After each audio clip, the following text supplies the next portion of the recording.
Welcome to Houston Sports Talk with your host, Robert Land.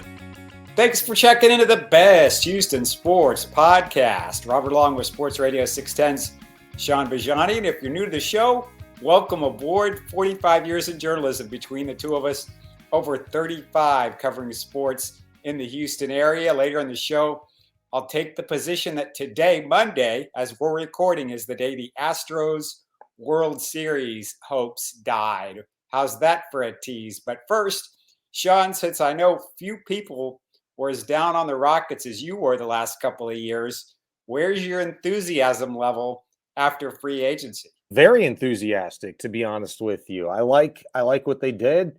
I think they got a couple of guys in Fred VanVleet and Dillon Brooks that epitomize the type of culture that Ime Udoka wants to have with the ball club from a basketball sense, from a professionalism sense as well. I know people feel a certain way about Dillon Brooks. I had to kind of convince myself otherwise and really look at it and understand, that from a basketball perspective, he makes a lot of sense for where the ball club is right now. And he's the best guy on the market, I think, to fill a major void for the Rockets defensively from a toughness standpoint. But I like how they just got smarter. They got a good basketball IQ guy in Fred VanVleet. They got good professional guys in Fred VanVleet and the Jeff Green signing. And really, for that matter, Jock Lawndale. He's 27 years old, but his career's been kind of interesting. Pretty good college player, went overseas, played some balls, got that experience. Has been with a lot of guys that couldn't make it, that are trying to make it. And he was regarded as, a really smart player, a guy that was good in the locker room, good on the court with his teammates. And I think that's exactly what the Rockets need more of. They still have 3 roster spots to fill, and they may not be household names, but I think they're going to be more of those good culture fit kind of locker room guys to get in. Maybe somebody that's going to push some of the younger guys for some playing time at some point. But overall, the ones they did get in-house over the course of this free agent flurry, I don't know that the Rockets really could have done much better and executed their plan. Maybe if they would have been able to get Brook Lopez, but I think he probably cost a little bit too much for what they wanted to spend at that position for a 35-year-old center. Yeah, the Lopez deal, for a lot of Rockets fans, they were upset because that was maybe the deal they were most excited about, because Brook Lopez's defense is, he's basically a defensive player of the year candidate at 35 years old, which is pretty amazing. And he just doesn't seem to lose his step. So I think that was a big deal for the Rockets. But you mentioned Dillon Brooks. And when I had Frank from Rockets Chop Shop on our last show, and by the way, thanks for everybody who listened, over 6,000 views so far on that show. I explained why I thought it was ridiculous, why the fan base was panicking over his contract. Well, Shaun, it wasn't just the fan base. Every national NBA analyst, they've been crapping on it too. I'm like listening to all these podcasts and all these shows, and it's dumbfounding because we also know now that the contract is going to descend from year to year. And I didn't think paying $20 a year for one of the top 3 man-to-man defensive players in his prime, age 27 years old, I didn't think that was ridiculous. And can I give you some stats, Shaun, from just last year? Yeah. He matched up in the half court defensively 922 times versus this year's All-Stars, the most of any player. And I posted this on Twitter. I noticed your brother posted it just a couple of hours later. He held those guys to a 45.7% effective field goal percentage, which was first among the 72 players to record at least 400 of those matchups. He's not just elite, he's elite against the elite defensively. He was on the All-NBA defensive second team, but it's more than the numbers, Shaun. Listen to what his coach Taylor Jenkins said about him. He said, we need him. He's a competitor in everything he does on the basketball floor, in the training room, in our shooting games, pregame workouts, how he dresses for the game. It's all that. It's all a competitive undertone, quote unquote. And according to an ESPN story, Shaun, he spends 4 hours before every single game studying his offensive opponent, tendencies, tells, moods, all of that. It's an effort and attention to detail that has to rub off on the Rockets players, not to mention that toughness and relentlessness night in and night out, Shaun. Yeah. I mean, those are all things that I'm really not. It's a lot more intriguing to listen to the card facts. The stats are very, very interesting. They should make me feel really good about the type of player that the Rockets got in Dillon Brooks.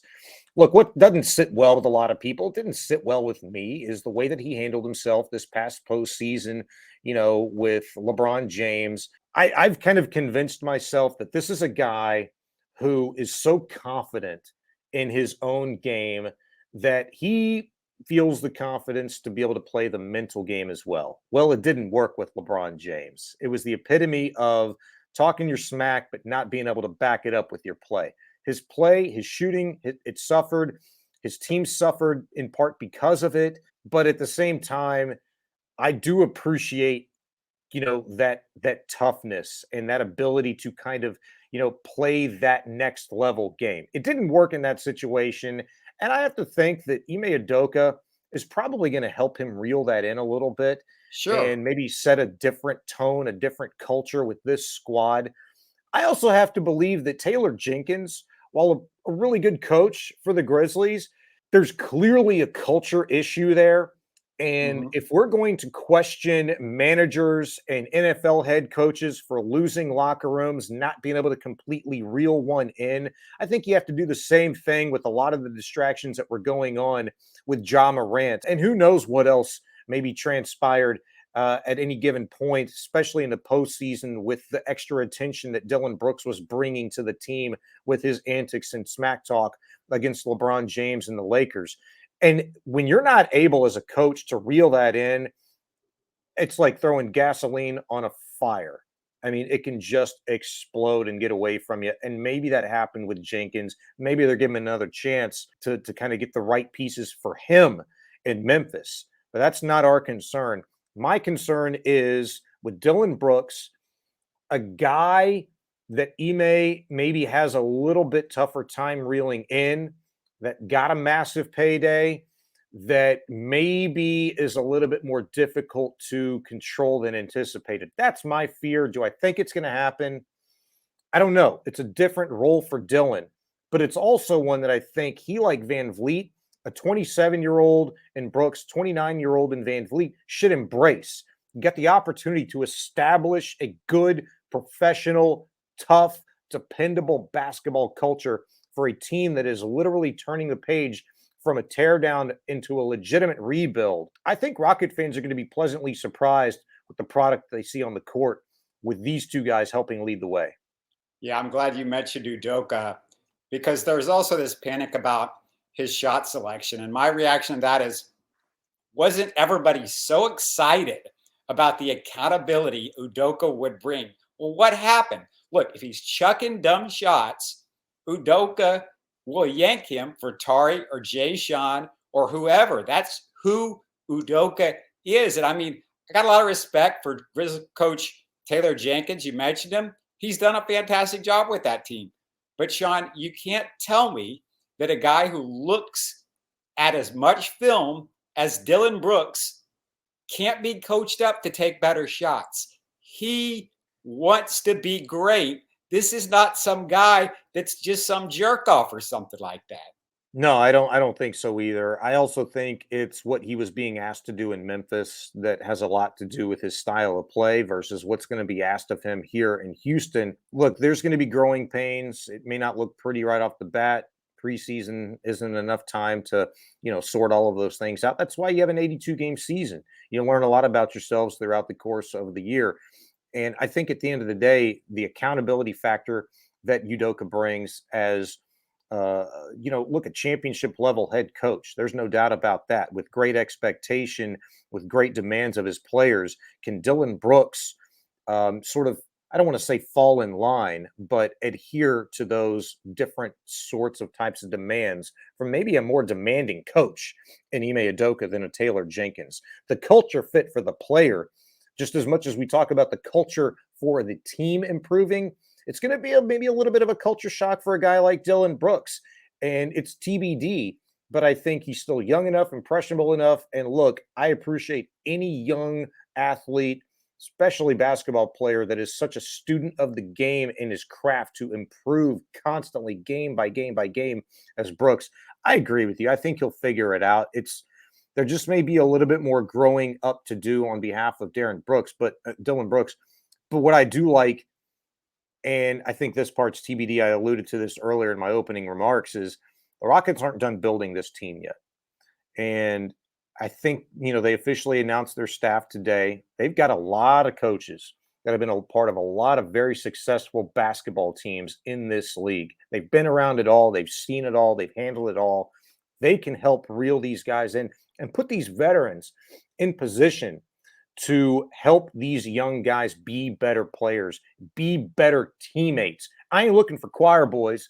I'm looking for basketball players, good teammates, guys that are going to be ferocious, tenacious, tough, everything that the Rockets have not been, that these young players don't know how to be yet at this level without being a hothead, which is where I think Dillon Brooks needs some help still, but controlling themselves, not getting away from their game. I think all that works together. I think some of those key pieces don't exist on this Rockets team yet, but Jeff Green helps a lot.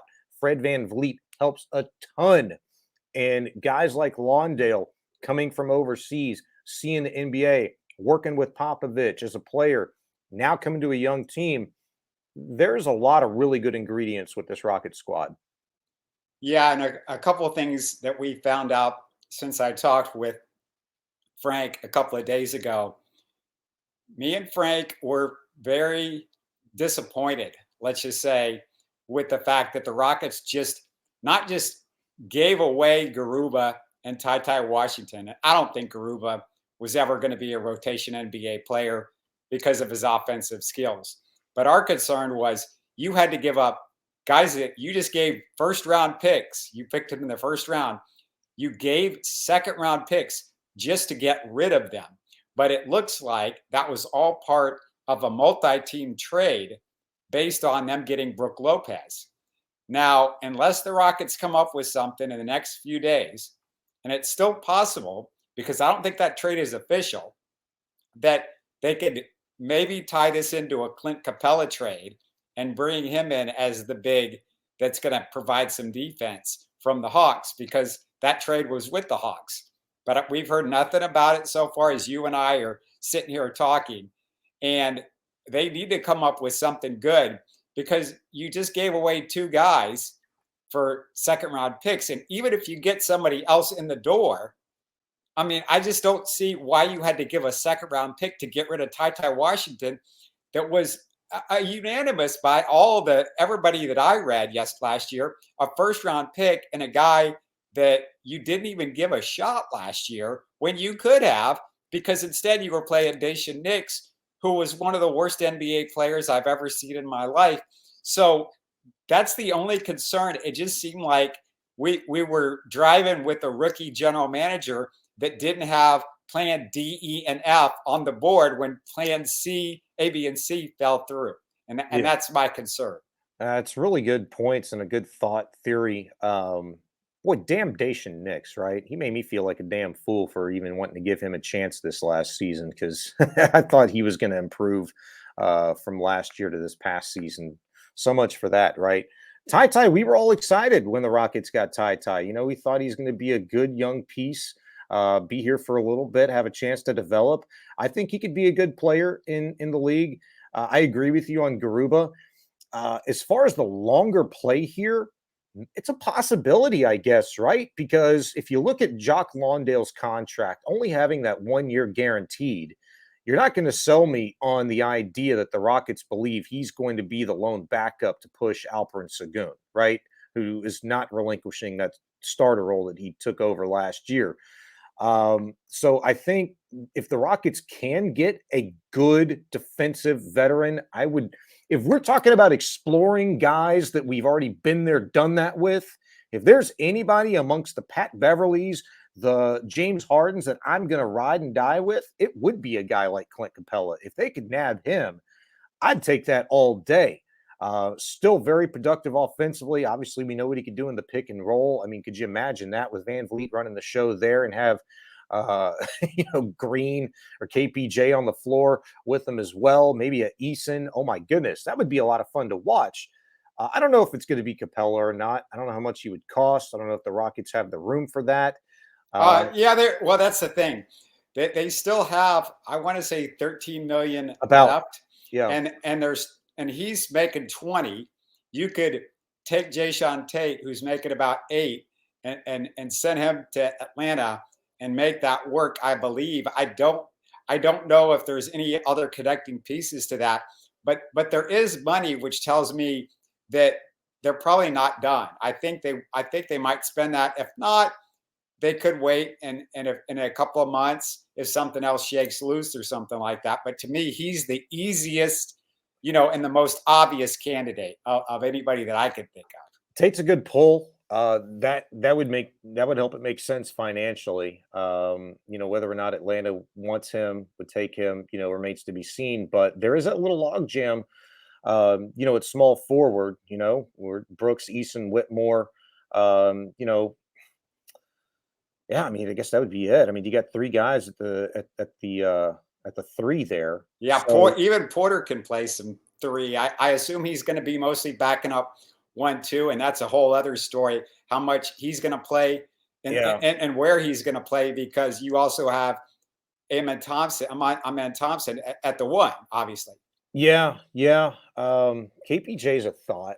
I still think you could make it with those 3. And, who knows? I mean, we mentioned this, Rockets still have some other roster spots to fill. Maybe that's a 3. If in fact they're able to unload Tate and complete a much longer play deal for a backup center.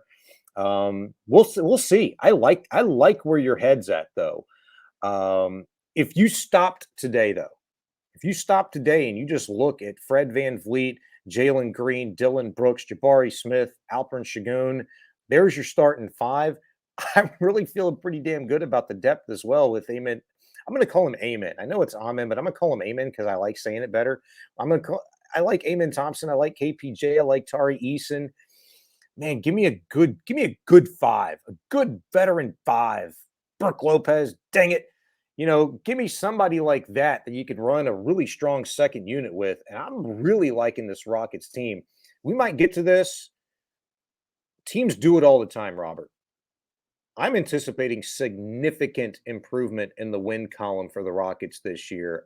15 to 20 games. Do you think that's crazy at this point in time with the roster as early, as it's constructed? No, I think the difference between Silas and Udoka without making any moves was at least 10 to 15 games. And now they made a couple of, really good moves that I feel like it's definitely possible.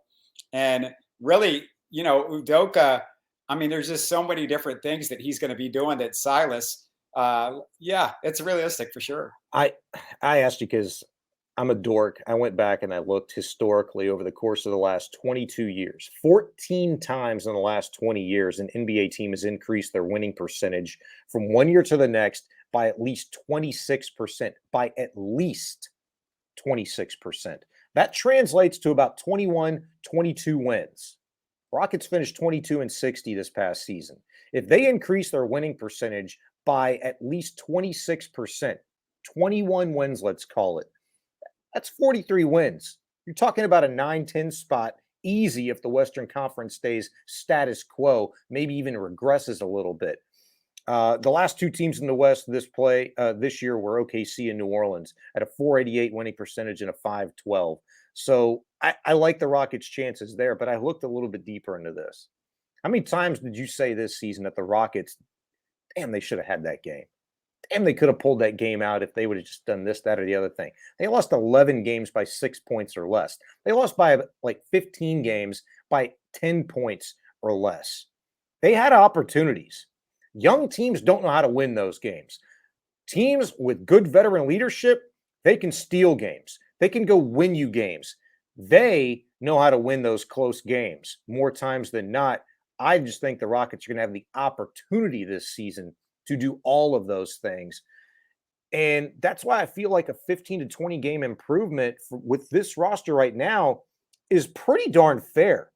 maybe I could hear the argument, depending on what are some other moves they do, the 3 roster spots they have to fill. If they get a really good backup center like a Capella, I could hear the argument for maybe it being a little too conservative.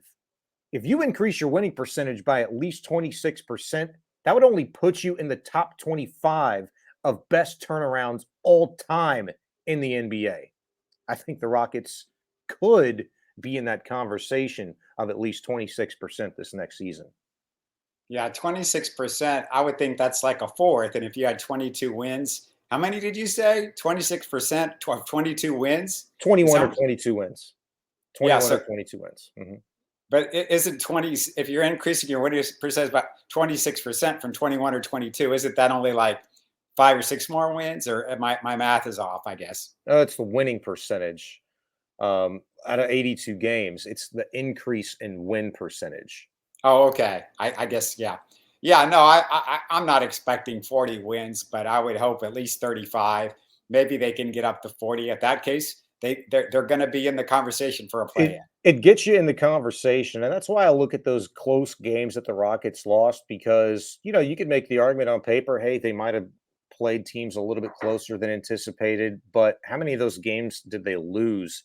Not that they were expected to win, but they were in position to win. How many times do we see this team just fall apart in the fourth quarter because of their youth? Yeah, but I didn't. It's not like they lost a bunch of buzzer beaters. No. I mean, it wasn't that close. So we'll see. But yeah, it's going to be a lot different. Let's get to the Astros because God, some major stuff we got to talk about.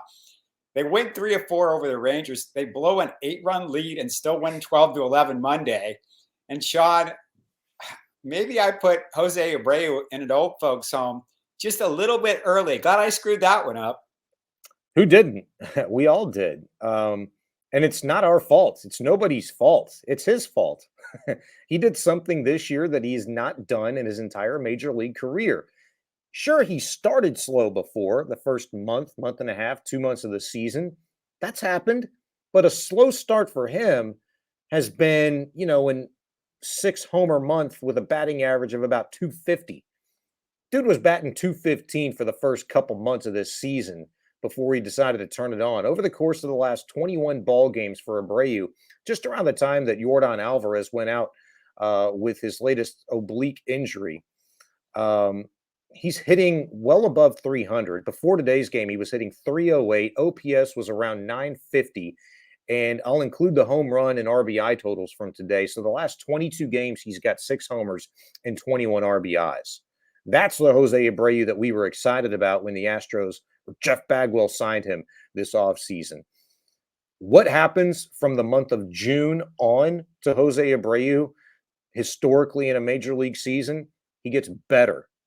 And then on top of that, he gets better. And then on top of that, he gets better.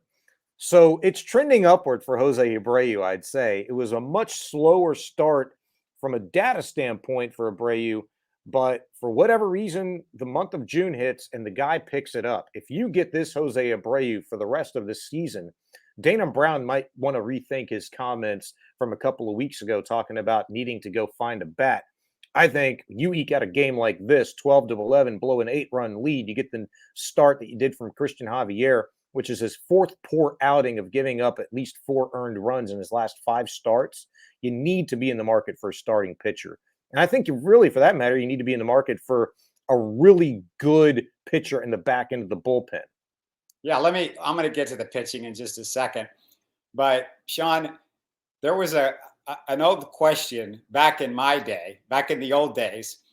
And the question was, who's the only guy who can hold Michael Jordan to under 20 points per game? Vernon. No, the answer was Dean Smith, the North Carolina coach, his college coach. And that leads me to, who is the only guy who can hold Chas McCormick from making one clutch play after another? And the answer, Shaun, is, who is that guy? Dusty Baker, I know. But why do you say that? Why is that a thing? Chas McCormick has been in the lineup more times than not. He doesn't play every single day. Should he be the everyday starting center fielder for this Astros ball club? Yes. The answer is a resounding yes. I'll give that to you. That's easy. Now, like who's responsible for helping you win your second World Series? Chas, with one of the more iconic catches you'll see in postseason history, certainly for the Astros last year. But who's been responsible for getting you 2 wins in not arguably the biggest series of this season and making some terrific defensive plays? Chas. He's taking care of business at the plate. He's taking care of business in the field. And for all the crap that we're talking about, Dusty Baker hating Chas, I haven't heard one single solitary word from Chas about that topic. I haven't seen one ridiculous tweet, IG story from Chas on that topic. He's put his head down. He's taken care of business. And for a guy that had any room to talk crap, it's certainly Chas hasn't. He's just balling every single day. The fear that I have, and please talk me off this ledge, but the fear that I have is, as much as I think the Astros need a legit number 2, number 3 starting pitcher on this staff right now, because you can't trust Christian Javier until he's fixed. And you don't have Jose Urquidy back. And, I love me some Hunter Brown, but even he struggled the last 2 starts, even though he's one of the best rookie pitchers in all of baseball this year. You need that guy. To go get that guy, it might cost you a Chas McCormick. Yeah, and okay, so that leads me to my next thing. And by the way, Chas, I'll give you a really good stat from Chas. The percentage of diving catches Chas doesn't make, 0%. He always makes the diving catch. And you said, Chas, he's playing all the time. He would play it all the time early in the season. No. He didn't start the first 2 games of the season, if I remember correctly. It's basically been a 3-way platoon between him, Jokes, and Jake Myers until Jordan goes down and all that stuff. And when the Astros couldn't hit early in the season, Chas should have been playing. And one of the most impressive things that I think about Chas is every single year he's gotten better. He's gotten better as a hitter. He's now got an 822 OPS as you and I are sitting here. I'm not saying he could keep that up, but it's over 100 points more than Jake Myers and Corey Jokes. So let's just remember that. But I hate to be the bearer of bad news, Sean, but the Astros World Series hopes, I feel like they died today, Monday, July the 3rd, because the Astros had to sit down Christian Javier, hoping that he got his fastball back. And they sat him down. But even with a little rest, he got shelled. Something is not right with his arm. And frankly, you're not getting to the World Series with Fromber, Hunter Brown, and they've got 3 or 4 rookies. And it's not like, Sean, they've got all of this trade capital to go out and get. We might not just need one, great starting pitcher. We probably need 2, unless you're hoping Jose Urquidy it can come in and at least be the force. I mean, you got all these rookies that you're playing right now. And what happens to rookies in October, because they haven't played a lot, they start to get worse. But the problem is that these rookies are guys that, they're okay, but they're not ready for October. I'm sorry, but I like JP France. I don't think he's ready for October yet. I don't think he has the control. I don't think Ronel Blanco has the control to be ready for October. No. I just feel like it's just not realistic for them to get to the World Series this year. It's not. Well, I'm just not going to go that far. They're 3 games back of the Rangers. They're in the wild card mix. They're playing better baseball. The bats are coming alive. The pitching is what has gotten them to this point. They've got 9 rookie starting pitchers that have made appearances for them this year. 9. And that's 32 starts from rookie pitchers this season. 3rd in the majors behind Oakland and Cleveland. There's a reason why they lead all of baseball in team ERA. There's a reason why, they're 3rd amongst all of Major League Baseball in starting pitcher ERA, at least going into today. Thanks, Christian. But I agree with you. You cannot rely upon all of these young guys to get you to a place that, veterans take over. Jeremy Pena. You wouldn't have said last year that this guy is more than equipped to carry this team at various points in the postseason. But you know what? The sucker did. ALCS MVP, World Series MVP. He was huge for him. But he also had veterans behind him, okay, You got 8 other ones when you're playing in 7 other ones when you're playing in the field, right? And Jordan picked him up, Bregman picked him up, Tucker picked him up. When you're starting pitcher and you're on that mound, you're on that island, and you have this bullpen right now, which has plenty of question marks in it. I don't know how many of them you'd trust outside of Presley, really, at this point in time, because they're all getting touched up, banged up, used up. It's a tough ask. And I'm not asking Ronel Blanco, JP France, even a Hunter Brown at this point in time, Brandon Bielak, Parker Mashinsky. I'm not asking any of those guys to go pitch meaningful innings for a ball club that is trying to win a World Series. They didn't ask Hunter Brown to do that last year, and he was probably more than capable of doing it. But he's still counted as a rookie, and he's put up some sparkling numbers this year. But look at the growing pains that he's going through right now. 2 out of his last 3 starts haven't been stellar. They've been bad. He struggled to get deep into a game in the middling part of the game. So, and he's a rookie that has never pitched a full season. And you're not just asking him to pitch a full season. You're asking him to pitch a full season and an extra month after, and basically it's a lot of innings, not just this year, but you got to look at the full past 13 months because he also pitched in November last year. Sure. And, last 3 years, he's looked at 100 innings, and this is in and around abouts, right? 100 innings to 120 combined, Major League, Minor League last year. He's on pace to get it around 140-ish, maybe surpass that this year. What you wanted to do with the Astros staff at the beginning of the year, when you looked at it, is give Hunter Brown 2 or 3 starts off in July, but because of all you can't do that. You can't do it. But Dana Brown has said that they're going to look at getting him some rest coming up. How the hell are you going to do that? Especially when Fromber's banged up now with the ankle, but he should be fine. Christian's struggling. Jose Urquidy's not back. And you're constantly having to rotate and rely upon Dubin and Bielak and Blanco and, all these guys. How's your arm, Sean? How's your arm? How's your arm? I got plenty of left in me, but I don't think they need some 40-year-old slap slinging 75-mile-per-hour fastballs up there. I could learn how to throw a knuckleball, but I haven't thrown one that's been effective in quite a while. My point is, there's a trade market out there. What's it going to take to go get a guy like Jordan Montgomery? They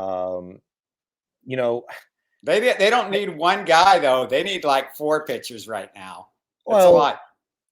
You give me one top of the rotation guy that can go behind Fromber, and when Christian gets right, if he gets right, and they obviously believe they can get him right, otherwise they wouldn't have invested 5 years, 60 some odd $1 million into him. Although that could yet be another dispute and conversation for a bad contract that we've already had in relation to Montero and Abreu, who has since corrected that, at least over the course of the last month or so. But you go get yourself an arm. Nothing is dead at this point in time until you get knocked out. Yeah, the Braves are really good. The Braves are really good. The AL East, who knows who's going to come out of there? There's a lot of pretty damn good teams in baseball right now. If you're the Astros, everything that you've gone through at this point in time, getting in for them ain't good enough. Getting in for us is good enough because just a couple of years ago, they were a below 500 team during the COVID year. They got in, made an ALCS run, and stretched it to Game 7. I just want this team in because I do believe in those incumbent players. It's not flipping a switch. It's just they've shown time and time again when the heat is on and the stage is the biggest, they rise to the occasion. I just want to get them to that point. Yeah, but they had guys like Javier that were healthy that year. And there was some other guy, but it was just, I don't even count that year. It was such a odd, weird year. Yeah, it was. Whatever. But I just feel like I just disagree that like a one pitcher is going to be the big difference this year because look, the bullpen, this is nowhere near the same. And let me I just got to say something on, Christian Javier, because I'm not just worried about him this year. You start worrying about a guy like that long term. You do. if somehow that fastball doesn't come back.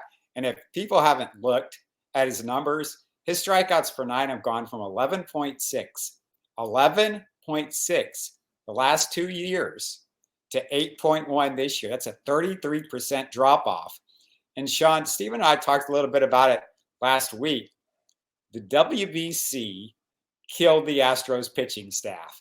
Javier, Urquidy, Garcia, Montero, Brian Abreu has struggled. It's no coincidence, especially coming off a season that ended November 6th, the latest in Major League Baseball history. And I keep coming back to it because these guys keep going down and keep struggling. I don't know what else to say, but you can't go from World Series, take 3 months off or 2.5 months off, and then go try to pitch in another World Series without any rip up. It's dumb. It's a part of the equation. There's no question about it. How many pitches does Christian Javier have, by the way? Oh, I don't think I've got that number in front of me. He's got like 2 pitches. And the reason why I bring that up and the drop in velocity is Yordan Alvarez said something this weekend that made me side-eye everybody that kind of struggles a little bit here and there. Talking about his oblique injury, he said, he'd had that for a while and tried to hide it. And it got to the point to where he just couldn't hide it anymore. He had to, tell the training staff, hey, this is wrong. They put him on the IL, and here we are. I wonder if Christian Javier has got something going on and he just hasn't said anything to the training staff. It's got to be at this point in time something deeper than just mechanical for a guy that just has 2 pitches. And I watched him about as closely as you possibly could through the first 3 innings. And I was doing a show earlier today and I got distracted for the rest of it. But you're looking for anything and everything in terms of a guy like tipping pitches mechanically. Does he look the same as what I've seen him before? And his placement on the mound, is he really just stretching, like striding and stretching to get as close to the catcher as he can?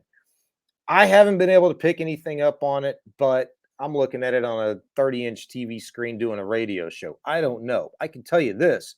The Astros have poured over hours of film. And if they haven't been able to identify something that sticks out like a sore thumb for a guy that they're paying $64 million to over the course of the next 5 years, that's a little concerning to me. I have to start questioning, is there something physically going on with Christian Javier at this point in time? I do not like this. I do not trust this Astros training staff anymore. To me, Javier not getting that bite on his fastball and the numbers, I thought they should have set him down for longer. And then I thought they should have taken him down to the minor leagues and let's see where you are. Let's see where the fastball is after you sat down for maybe even a month. But he's too valuable. He's too valuable to be playing games with. We're going to sit him down for a game or two with a guy that's not getting the velocity right now. He is. And, I'll actually retract my last statement talking about maybe his something physical going on with him, because I'd like to give Dusty Baker at least a little bit of credit for trying to protect his bullpen. I know a lot of people didn't appreciate Baker trying to get Javier through the 5th inning today. I get that. But if you think for a second that there might be something physically wrong with him, you're not trying to overextend him at this stage or at any stage when he's your number 2 pitcher and you've been decimated as much as you have from a starting staff standpoint. You're not doing that. That is gross negligence. That is malpractice. And that is a fireable offense. So I don't think it's that. But I do agree with you that you needed to find a way today to sit Javier and give him extra time to figure out what is going on. The fact that you didn't tells me that it absolutely should be in play to do that his next start ahead of the All-Star break. And you give him that time and yourself time to figure out what exactly is going on physically, mentally, mechanically, whatever the case is, you have to figure that out because you're inside of a month of Dana Brown being charged with making, big time decisions ahead of the trade deadline. And that in itself could make or break you as a World Series contender this year. Yeah, I'm just flat out to the point. Dana Brown needs to address the fact that the Astros are having a lot of difficulty figuring out timetables on guys, bringing guys back maybe too early. Lance McCullers, that was the weirdest situation I've ever seen. Exhibit A. This Michael Brantley thing, I don't, it literally makes no sense between Brantley and McCullers. And then, we see this Javier situation unfold. And like I said, we know it's velocity. We know it's velocity. And that velocity isn't there. And if you go out and send them out there on a major league mound when the Astros are so careful with Jose Altuve, which all that was a broken hand. There's not, if he's going to hurt himself with a broken hand, he could do it just as easily at the major league level. But, when you're a pitcher, go out, you can take it a little bit easier if you're in like Fayetteville than immediately stepping on with all the adrenaline of a major league mound or something like that. I'm sorry. I'm very concerned at this point about the Astros medical staff. Yeah, I mean, it's fair. The velocity thing with Christian Javier, correct me if I'm wrong, but I mean, it really kind of hasn't been there all season. Yeah, that's what I'm saying.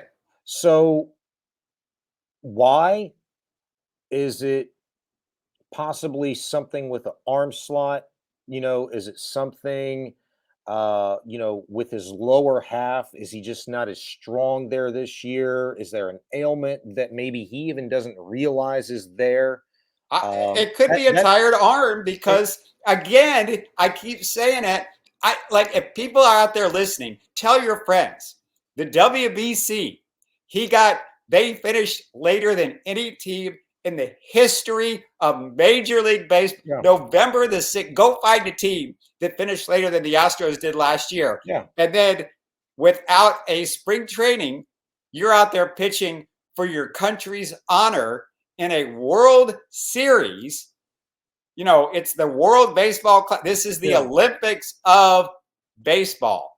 And those guys are expected to immediately ramp it up. Shaun, in what sport do you not have a ramp up time? What professional sport? Who goes out there and immediately is facing we have a training camp coming up for the Texans. We have preseason for the Rockets. But what we know about baseball, arms, they are the most tenable of everything in all the sports. We can't figure it out. We're super careful with them. And then all of a sudden, the Astros set out almost half of their staff. Brian Abreu, he doesn't look the same. He was in the World Baseball Classic. Presley was in the World Baseball Classic. He's had some up and down. He's not the same guy as last year, but at least he's been all right. I think Hector Neris, maybe he was in the Baseball Classic. He's been good. Yep. But that's it. The other guys, all those other guys that I mentioned, they're not. It's not just, they're having a little bit off season. Urquidy's on the disabled list. Garcia's on the disabled list. Javier's about to be on the disabled list. Yeah. Montero looks like he's never pitched a baseball game in his life. Yeah. I mean, like I said, it's a factor. How much of one, I don't know, because all of these guys, their bodies respond differently. But whatever the case may be with a guy like Javier, who you're relying so much upon, whatever it is, you got to be able to identify it at the very least. And clearly the Astros haven't been able to do that to this point. He hadn't had the swing and miss stuff for much of the season. He had like 2 games this year sprinkled in, maybe the course of 4, 5, 6 starts where he had really good strikeout stuff. I think he had 10 strikeouts, 11 strikeouts, 8 strikeouts, and a couple of 3-ball games this year. But in large part, it just hasn't been there to the degree that we've seen before. He doesn't look like the same guy. And I guess you're not when you're going through so many struggles this year, laboring against so many batters. You're not going to look like the same guy. It's just breezing through dudes and pitching 7-inning no-hitters against the Yankees in the postseason. Like, I get that. There's just something going on. They need to figure it out. But until they do, they have to be in the market for at least one starting arm for this staff. They have to. They've got to keep this thing afloat. They've got a lot of money invested in dudes that aren't performing because of injury and that are underperforming due to who knows. I can't remember an Astros ball club or really a Houston club paying so many guys to not play baseball for them as this Astros ball club is right now. It's crazy. Yeah, maybe we'll have some answers by the time next time you and I talk on Thursday. But until then, everybody have a good July 4th, and we'll talk to you in a few days. You're listening to Houston Sports Talk. Hey, don't forget to support us by subscribing and commenting on YouTube. You can always listen to us on Spotify, Apple, or your favorite podcast app. Tell your friends about us and share our show links on social media. Spread the word, everybody. Thanks for listening.